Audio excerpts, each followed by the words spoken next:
নমস্কার বন্ধুরা, Indian stock market Bangla আপনাদের স্বাগত। আমি সৌভিক। আজকে 10 তারিখ, 10ই ফেব্রুয়ারি, সোমবার। এখন 10:30 জাস্ট বেজেছে। তো market Nifty 200 point, bank Nifty প্রায় 350-400 পয়েন্টের কাছে মাইনাস।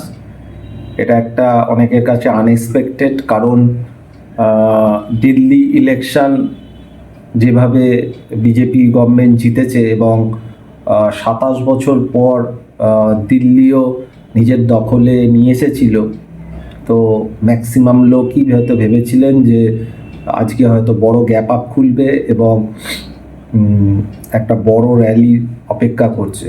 কারণ কালকে ভুজ নিফটি বলে যে নিফটিটা আছে, গুজরাটে চলে, 350-400 পয়েন্টও প্লাস দেখাচ্ছিল। যদিও ওই নিফটির কোনো অস্তিত্ব নেই বলেই মনে হয়, অতীতে বহুবার অনেক কিছুই দেখিয়েছে, কিন্তু সেটা হয় না। তাহলে কি বোঝা যাচ্ছে যে এত বড় একটা জয়, সেটা কি মার্কেটের পক্ষে এলো না?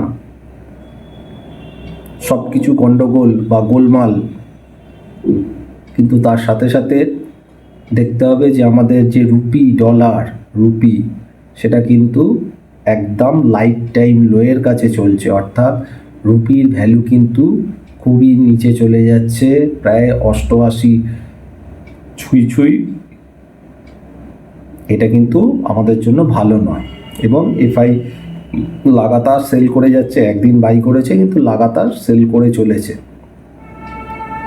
কিন্তু আজকের যে টপিকটা নিয়ে আলোচনা করব সেটা হচ্ছে ভারতীয় রাজনীতির যে অবস্থা ছিল বা বর্তমানে হচ্ছে, সেটা কি আমাদের মার্কেটের জন্য খারাপ? মার্কেট কি সেটাকে ভালোভাবে নিচ্ছে না? একটা কথা, একদিন দুদিনের ভিউ কিন্তু এটা নয়। এটা মেন, আপনারা দেখুন, ভারতবর্ষে যে অর্থনৈতিক ক্যাপিটাল, সেটা হচ্ছে মুম্বাই বা মহারাষ্ট্র, যেটা আমরা যাই বলি না কেন, মহারাষ্ট্রের মুম্বাই।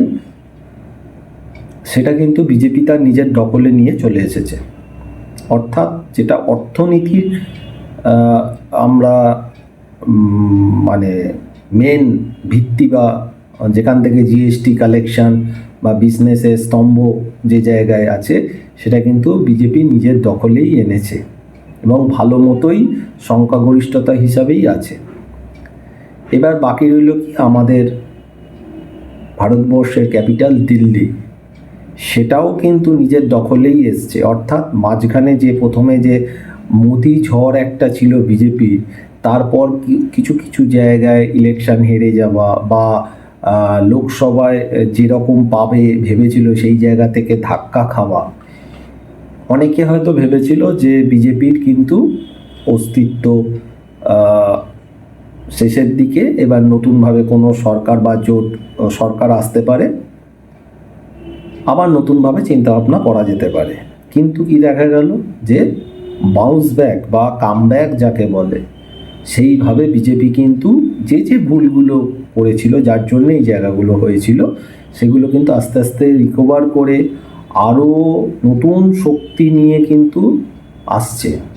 এবং আমার ধারণা নেক্সট লোকসভা ইলেকশনে কিন্তু একটা হিউজ রেজাল্ট করবে এবং এককভাবে থাকবে।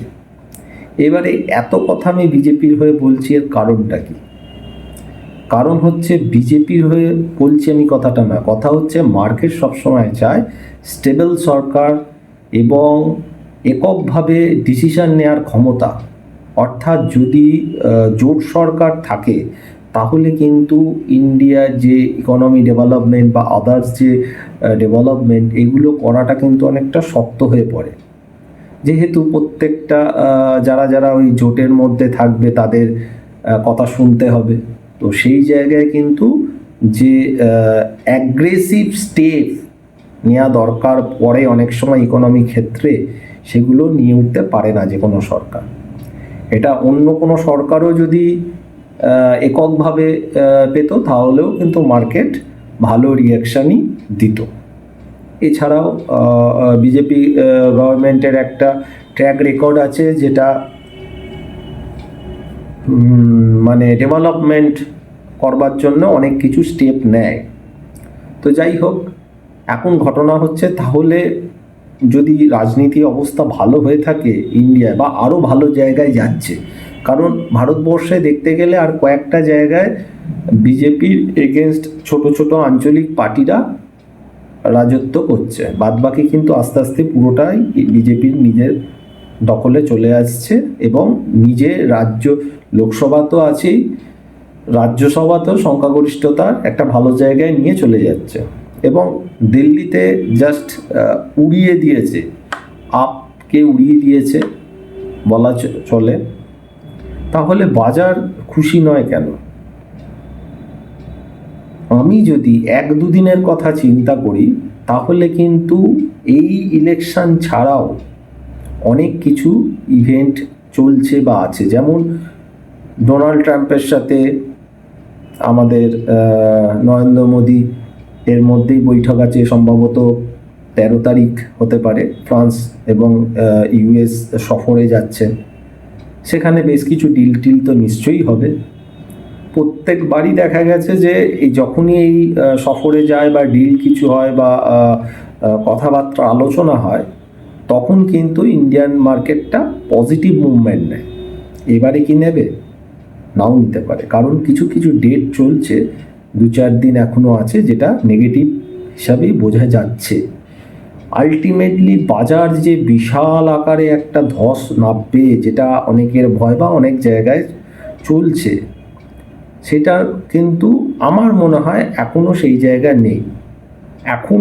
জায়গা নেই, এখন এখান থেকে যদি 5% 7% নিফটি ডাউন হয়, সেটাকে আমি কিন্তু ধস হিসাবে দেখব না। অনেকে কিছু কিছু শুনলাম নাকি 12,000 14,000 13,000 নিফটি চলে আসবে, এরকম বলছেন, আমি জানি না। তো আমার মনে হচ্ছে না এখন ভয় পাবার কিছু আছে, বরঞ্চ মিড ক্যাপ স্মল ক্যাপে কিন্তু প্রচুর স্টক 50% 60% অবধি মেরে দিয়েছে। অর্থাৎ এরপরে যে র্যালিটা আসবে, সেই র্যালিটা লার্জ ক্যাপ র্যালি তো হবেই, এবং যে স্টকগুলো চলেনি এর আগে হয়তো অনেক আগে চলতো, তারপরে যে লাস্ট র্যালি চলেনি, এরকম বেশ কিছু স্টক আছে, এবং যে স্টকগুলো আপনাদের বলেছিলাম যে এই ফলে কম পড়ছে, সেই স্টকগুলো কিন্তু নতুন করে একটা মুভমেন্ট স্টার্ট করবে। তাহলে আজকে এই জায়গায় কেন দেখাচ্ছে? মেন হচ্ছে এফআই সেলিং। অনেকে বারবার বলে আসছিল বিভিন্ন জায়গায় মিডিয়া থেকে, এফআইআইদের দরকার নেই, আমাদের ভারতীয় রিটেলাররাই এখন বড় শক্তি হয়ে গেছে, তারাই সব কিনছে, তারাই সব মার্কেটকে তুলে দিচ্ছে। পুরো টোটাল যে কতটা ভুল তারা বুঝিয়েছে, সেটা এখন তারা নিজেরাও ভালো মতো বুঝতে পারছে। একটা রিটেলারদের কখনোই ক্ষমতা হয় না যে মার্কেটটাকে ওই জায়গায় তুলে নিয়ে যাবার। হ্যাঁ, আগের থেকে রিটেলারদের শক্তি বেড়েছে, এটা মানা যায়, কিন্তু ওই বারবার বলছি, রিটেলাররা কি করে, যে টাকাটা আসছে একটা প্রফিট এলো, সেই টাকাটাকে আবার রিইনভেস্ট করে দেয়। এইভাবে রিটেলাররা কিন্তু এগোয়, কিন্তু কোনোভাবে রিটেলাররা যদি ফেঁসে যায়, তখন কিন্তু তারা আর কোনো কাজ করতে পারে না বা লস বুক করে না, তখন কিন্তু নতুন ফ্লো আসে না। এফআইআই কিন্তু এই জায়গাটা হয় না। এফআইআই ওপর দামেও কেনে, আবার নিচের দামেও বেচে, ওদের কাছে এই সেন্টিমেন্টের কোনো জায়গা নেই, কারণ এফআইআই অনেক সময় হেজ করেই ম্যাক্সিমাম কাজটা করে। আমরা যে বড় বড় লাভ করব, বড় বড় বিশাল বিশাল ডবল হয়ে যাবে 1 মাস 2 মাস 3 মাস, যেহেতু 2020 পর, করোনার পর এরকম বেশ কিছু স্টক বাদে দেখা গেছিলো, তো ম্যাক্সিমাম ডিম্যাট অ্যাকাউন্ট যেহেতু তার পরেই খোলা হয়েছিল, তো তারা একটা মানে অনুমান ধরে একটা জগতের মধ্যে বিরাজ করতেন যে মার্কেট শুধু উপরের দিকেই যাবে এবং ধরে রাখলেই পয়সা পাওয়া যায়, কোনো স্টক ধরে রাখলেই পয়সা পাওয়া যায়, সে আমি ডবলের ওপর ধরলেও সেটা আরও ডবল হয়ে যাবে ইত্যাদি ইত্যাদি, বা আমার ডবল হয়ে গেছে তাও আমি প্রফিট নিচ্ছি না, এরকম আমি দেখেছি, কথা হয়েছে অনেকের সাথে। তারা ইন্টারেস্টেড ছিল না বেচতে, ক্যালকুলেশানে অনেক কিছু ভাবা যায় যে এই স্টকটা আরও এই হবে, কিন্তু বাস্তব সেটা নয়। এই মার্কেট যে ডাউন ট্রেন্ড নিয়েছে বা কারেকশান নিয়েছে, এটা কিন্তু একটা ভালো অপরচুনিটি, কারণ এখন যে মুভমেন্টটা হচ্ছে সেই মুভমেন্টটা কিন্তু অনেক উইক বুলেদের সরিয়ে দেবে এবং যারা বেয়ার তাদেরকে আবার শর্ট করার জন্য প্রলোভন দেখাচ্ছে। এখন লেভেল অনুযায়ী দেখতে হবে, কাজ কম করতে হবে, কিন্তু যখন বাউন্সগুলো আসবে, যেমন কিছুদিন আগেই যে নিফটি প্রায় 1000 পয়েন্ট একটা বাউন্স দিয়ে দিল, যে জায়গা দিয়ে দিল সেখানে কিন্তু ম্যাক্সিমাম লোকই ভাবতে পারিনি যে নিফটিটা ওই জায়গা থেকে একটা র্যালি দিতে পারে। সাপোর্ট নিশ্চয়ই ছিল, কিন্তু সাপোর্ট থাকা আর ট্রেড করা এই দুটোর মধ্যে অনেক পার্থক্য আছে। সাপোর্ট আপনি জানেন এটা সাপোর্ট আছে, এখান থেকে কেনাটা উচিত, সেটা বলা আর আপনার ট্রেড মারা অরিজিনাল দুটোর মধ্যে কিন্তু আকাশ পাতাল পার্থক্য থাকে। এবং সেই ট্রেড মারাও শুধু নয়, সেটাকে হোল্ড করে কন্টিনিউ করা। কেউ তো জানে না যে 1000 পয়েন্ট বাড়বে না 200 পয়েন্ট গিয়ে আবার সেল আপ হবে, কেউ জানে না। তো সেই হিসাবে যে জায়গায় মার্কেট আছে, আমার ধারণা মার্কেট আর একটু নিচের দিকে আসতেই পারে, কিন্তু লং টার্মে ইন্ডিয়ান মার্কেট যথেষ্ট ভালো রিটার্ন দেবে বলেই আমার আশা। তার মানে এই নয় যে সব স্টকই দেবে বা সব সেক্টরই দেবে। একটা সেক্টর বলবো, আমি বলেইছিলাম সেখান থেকে অ্যাভয়েড, কারণ মান্থলি চার্ট যদি সেই সেক্টরের দেখেন তাহলে একটু ভয়ঙ্কর টাইপের দেখাচ্ছে এবং আমার মনে হয় ওটা একটা টপ আউট সিগনাল অলরেডি হয়ে গেছে। সেটা আপনারা মান্থলি চার্টটা দেখবেন, সেটা হচ্ছে আইটি সেক্টরের মান্থলি চার্ট যদি দেখেন তাহলে কিন্তু বুঝতে পারবেন কিছু একটা গণ্ডগোল যেন লাগছে। এবার সেটা কি আইটি থেকে রিসেশন হবে না কি হবে সেটা আমি জানি না। এবারে কয়েক জায়গায় দেখা যাচ্ছিল, অলরেডি 12 মিনিট হয়ে গেছে, আর একটু বলি, সেটা হচ্ছে কয়েক জায়গায় দেখাচ্ছিল যে ভারতীয়দের হাতকড়া দিয়ে আমেরিকা থেকে পাঠিয়ে দিচ্ছিল, ডোনাল্ড ট্রাম্প দিয়েছে বা আরও যারা মানে সঠিকভাবে ওখানে নেই, কাগজপত্র বৈধ, তাদেরকে সরিয়ে দিয়েছে এবং ভারতীয়দেরও এইভাবে পাঠাবে, এটা অনেকের একটু ডাউট এবং ভাবছে যে মোদির সাথে ট্রাম্পের এত ভালো সম্পর্ক আসার সাথে সাথে ভারতীয়দেরও এইভাবে পাঠিয়ে দিল। একটা কথা আমি এখানে বলি, সেটা হচ্ছে ভারতে বসবাস করছে প্রচুর নাগরিক যাদের ভারতীয় নাগরিক নয়, কয়েক কোটি নাগরিক এরকম যারা ভারতীয় নয়, বিভিন্ন দেশ থেকে এসে ঢুকে গেছে, তাদের বৈধ কাগজপত্র কিছুই নেই। তো ভারতীয় সরকার চেষ্টা করছিল তাদেরকে তাদের দেশে পাঠিয়ে দেওয়ার জন্য, কিন্তু একটা ইন্টারন্যাশনাল পলিটিক্স চলে, সেই পলিটিক্সের জন্যই কিন্তু এখনও করে উঠতে পারিনি। এইবার যখন একই জিনিস ইউএস করছে, সেটা কিন্তু ভারতের জন্যও একটা জায়গা বা রাস্তা খুলে গেল যে এবার কিন্তু ভারত তো এই একই স্টেপ নিতে পারে। আমি যে ইশারাটা দিচ্ছি, ইশারাটা বোঝার চেষ্টা করুন।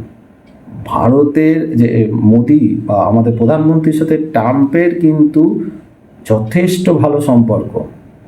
এত বড় রাজনীতি বা ইন্টারন্যাশনাল পলিটিক্স বোঝা কিন্তু চারটিখানি কথা না, কিন্তু ছোট ছোট জিনিস যেগুলো মনে হচ্ছে সেই জিনিসগুলো কিন্তু আমি আপনাদের কাছে বলছি, কারণ এটা একটা বিশাল ভাঁজ জিনিস, কী যে কখন কোন দিকে মুভ নেয় এটা বলাটা টাফ।